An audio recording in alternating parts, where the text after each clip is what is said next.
Good morning. It's that time of year, and we all want our bodies ready for the beach, even though it doesn't look like it outside.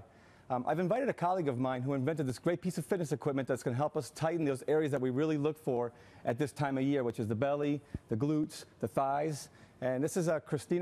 She's a physical therapist at Accelerated, and she is the creator of Pelvicore. Tell us a little bit about Pelvicore. Well, as you know, I've been a physical therapist for 23 years and working with women with orthopedics, sports medicine, and women's health issues. So the Pelvicore was developed to integrate abdominals, back and hip muscles, respiratory diaphragm, and pelvic floor muscles in order to give you complete core training. And that's one of the things that I always talk about a lot with my clients, is that they want to isolate their abdominals, but core is so integrated, and that's such a cool piece of equipment. Now I use it a lot, but it's all about integrating all the muscles. So let's show them a few exercises that'll get them ready for the beach, right? Exactly. Well, Melanie and Katie are going to be demonstrating a 3D plank, which is based off of the applied functional science principles that were developed by the Gray Institute. The pelvic core is squeezed between the legs, and you drive the hips in what's called the sagittal plane up and down, the frontal plane side to side, and the transverse plane going circles both directions.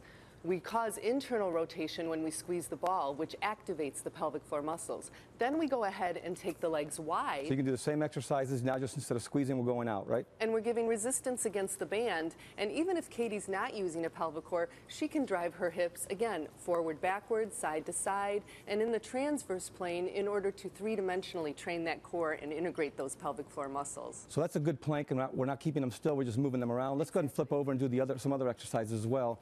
And if you don't have a pelvic core, we can use a pad, you can use a wrist band, you can do all kinds of things to squeeze the muscles in and squeeze the muscles out, right, in the legs? Exactly. Which is what we do sometimes when we run out of these, because I only have a few of them in my gym. So go ahead and go into a bridge. And what Melanie's going to demonstrate here is, again, that up and down motion while she's squeezing, that side-to-side motion, and that circular motion. Because your pelvic floor muscles are fascially connected to those core muscles, we need to integrate them as a whole. When you do this one, especially squeezing out, I know it really burns those glutes, it gets the hamstrings, you get your core really, really tight, so go ahead and squeeze out and do the same.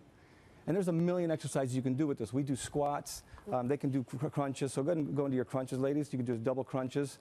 And it's just a great piece of equipment to really integrate the core for all different types of things, you know.